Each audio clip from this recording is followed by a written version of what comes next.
بسم اللہ الرحمن الرحیم۔ المرسلات نام،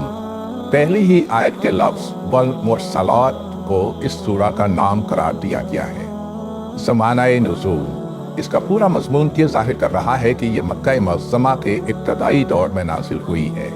اس سے پہلے کی دو سورتیں سورہ قیامہ اور سورہ دہر، اور اس کے بعد کی دو سورتیں سورہ نبا اور سورہ نازعات اگر ملا کر پڑھی جائیں تو صاف محسوس ہوتا ہے کہ یہ سب ایک ہی دور کے نازل شدہ سورتیں ہیں اور ایک ہی مضمون ہے جس کو ان میں مختلف پیرایوں سے اہل مکہ کے ذہن نشین کرایا گیا ہے۔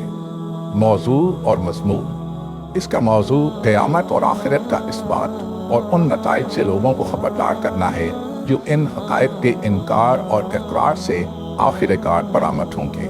پہلی 7 آیتوں میں ہواؤں کے انتظام کو اس حقیقت پر گواہ قرار دیا گیا ہے کہ قرآن اور محمد صلی اللہ علیہ وسلم جس قیامت کے آنے کی خبر دے رہے ہیں وہ ضرور واقع ہو کر رہے گی۔ ان میں استدلال یہ ہے کہ جس قادر مطلق نے زمین پر یہ حیرت انگیز انتظام قائم کیا ہے اس کی قدرت قیامت برپا کرنے سے عاجز نہیں ہو سکتی، اور جو صریح حکمت اس انتظام میں کار فرما نظر آ رہی ہے وہ اس بات کی شہادت دیتی ہے کہ آخرت ضرور ہونی چاہیے، کیونکہ حکیم کا کوئی فعل عبث اور بے مقصد نہیں ہو سکتا، اور آخرت نہ ہو تو اس کے معنی یہ ہے کہ یہ سارا کارخانہ ہستی سراسر فضول ہے۔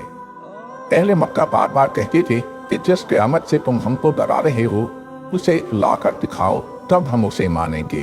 آیت 8 سے 15 تک ان کے اس مطالبے کا ذکر کیے بغیر اس کا جواب دیا گیا ہے کہ وہ کوئی کھیل یا تماشا تو نہیں ہے کہ جب کوئی مسخرہ اسے دکھانے کا مطالبہ کرے اسی وقت وہ فوراً دکھا دیا جائے۔ وہ تو تمام نوع انسانی اور اس کے تمام افراد کے مقدمے کے فیصلے کا دن ہے۔ اس کے لیے اللہ تعالیٰ نے ایک خاص وقت مقرر کر رکھا ہے، اسی وقت پر وہ آئے گا، اور جب آئے گا تو ایسی ہولناک شکل میں آئے گا کہ آج جو لوگ مذاق کے طور پر اس کا مطالبہ کر رہے ہیں اس وقت ان کے حواس باختہ ہو جائیں گے۔ اس وقت انہی رسولوں کی شہادت پر ان کے مقدمے کا فیصلہ ہوگا جن کی دی ہوئی خبر کو یہ منکرین آج بڑی بے باکی کے ساتھ جھٹلا رہے ہیں۔ پھر انہیں خود پتہ چل جائے گا کہ انہوں نے کس طرح خود اپنے ہاتھوں اپنی تباہی کا سامان کیا ہے۔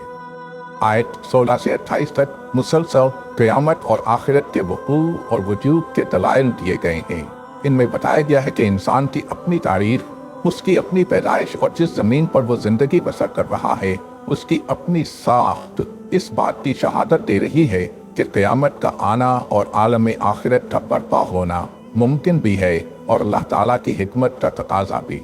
انسانی تاریخ بتا رہی ہے کہ جن قوموں نے بھی آخرت کا انکار کیا وہ آخرکار بگڑی اور تباہی سے دوچار ہوئی۔ اس کے معنی یہ ہے کہ آخرت ایک ایسی حقیقت ہے جس سے کسی قوم کا رویہ اگر متصادم ہو تو اس کا انجام وہی ہوتا ہے جو اس اندھے کا انجام ہوتا ہے جو سامنے سے آتی ہوئی گاڑی کے مقابلے پر وقت اٹھ چلا جا رہا ہو۔ اور اس کے معنی یہ بھی ہے کہ کائنات کی سلطنت میں صرف قوانین طبیعی فزیکل لا ہی کار فرما نہیں ہے بلکہ ایک قانون اخلاقی مورل لا بھی کام کر رہا ہے جس کے تحت خود اس دنیا میں بھی مکافات عمل کا سلسلہ جاری ہے۔ لیکن دنیا کی موجودہ زندگی میں یہ مکافات کیونکہ اپنی کامل و مکمل صورت میں واقع نہیں ہو رہی ہے، اس لیے کائنات کا اخلاقی قانون لازماً یہ تقاضا کرتا ہے کہ کوئی وقت ایسا آئے جب یہ بھرپور طریقے سے واقع ہو اور ان تمام بھلائیوں اور برائیوں کی پوری جزا و سزا دی جائے جو یہاں جزا سے محروم رہ گئی ہیں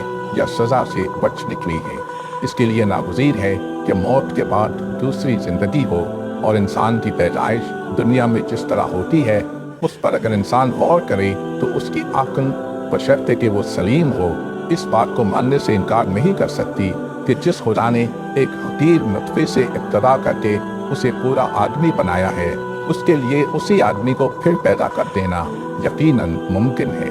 زندگی بھر انسان جس زمین پر رہتا ہے مرنے کے بعد اس کے اجزائے جسم کہیں غائب نہیں ہو جاتے، اسی زمین پر ان کا ایک ایک ذرہ موجود رہتا ہے، اسی زمین کے خزانوں سے وہ بنتا اور پھلتا پھولتا اور پرورش پاتا ہے اور پھر اسی زمین کے خزانوں میں واپس جمع ہو جاتا ہے۔ جس خدا نے اسے پہلے زمین کے ان خزانوں سے نکالا تھا وہی ان میں جمع ہو جانے کے بعد اسے پھر ان سے نکال لا سکتا ہے۔ اس کی قدرت پر غور کرو تو تم اس سے انکار نہیں کر سکتے کہ وہ ایسا کر سکتا ہے، اور اس کی حکمت پر غور کرو تو تم اس سے بھی انکار نہیں کر سکتے کہ زمین پر جو اختیارات اس نے تمہیں دیے ہیں ان کے صحیح اور غلط استعمال کا حساب لینا یقیناً اس کی حکمت کا تقاضا ہے، اور بلا حساب چھوڑ دینا سراسر حکمت کے خلاف ہے۔ اس کے بعد آیت 28 سے 40 تک آخرت کے منکرین کا اور 41 سے 45 تک ان لوگوں کا انجام بیان کیا گیا ہے جنہوں نے اس پر ایمان لا کر دنیا میں اپنی عاقبت سنوارنے کی کوشش کی ہے، اور عقائد و افکار، اخلاق و اعمال اور سیرت و کردار کی ان برائیوں سے اجتناب کیا ہے جو چاہے آدمی کی دنیا بناتی ہو مگر اس کی عاقبت خراب کر دینے والی ہو۔ آخر میں منکرین آخرت اور خدا کی بندگی سے منہ موڑنے والوں کو متنبہ کیا گیا ہے کہ دنیا کی چند روزہ زندگی میں جو کچھ مزے اڑا لو، آخر کار تمہارا انجام سخت تباہ کن ہوگا، اور بات اس پر ختم کی گئی ہے کہ اس قرآن سے بھی جو شخص ہدایت نہ پائے اسے پھر دنیا میں کوئی چیز ہدایت نہیں دے سکتی۔